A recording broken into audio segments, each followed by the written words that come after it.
नंदुरबार जिल्ह्यात वन्यजीव तस्करीचा धक्कादायक प्रकार उघडकीस आला आहे। स्थानिक गुन्हे अन्वेषण शाखेने मोठी कारवाई करत ही तस्करी उधळून लावली।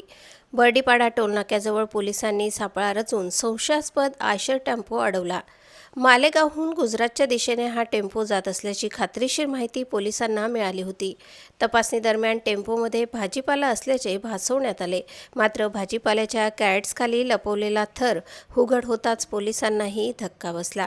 कॅरेटच्या खालील कप्प्यांमध्ये वन्य प्राणी आणि पक्ष्यांना पिंजऱ्यांमध्ये कोंडून ठेवण्यात आले होते। या कारवाईत 5 कोल्ह्यांची पिल्ले जप्त करण्यात आली आहेत, तसेच 100 जंगली पोपट आणि 200 इतर पक्षीही सापडले। एकूण 300 पक्षी आणि वन्य प्राणी अत्यंत अमानुष अवस्थेत कैद करण्यात आले होते। लहान पिंजऱ्यांमध्ये कोंडल्यामुळे या मुक्या जीवांची अवस्था अत्यंत दयनीय झाली होती। तस्करांनी भाजीपाल्याला आड बेकायदेशीर व्यापार गुजरातमध्ये नेण्याचा प्रयत्न केला होता।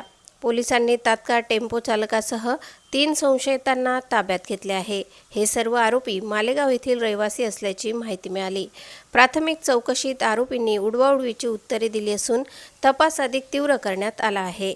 हे वन्यजीव नेमके कुठून आणले आणि कुणाला विक्रीसाठी नेले जात होते याचा शोध आता पोलीस घेत आहेत। घटनेची माहिती मिळताच वन विभाग आणि पशुसंवर्धन विभागाचे अधिकारी घटनास्थळी दाखल झाले।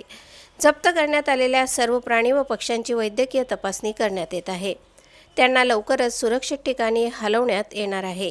दरम्यान विसरवाडी पोलीस ठाण्यात गुन्हा दाखल करण्याची प्रक्रिया सुरू आहे।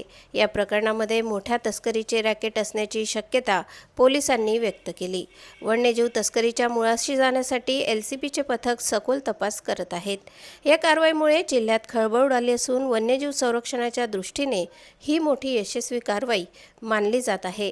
प्रतिनिधी नरेश चौधरीसह स्वराज्य न्यूज, नंदुरबार।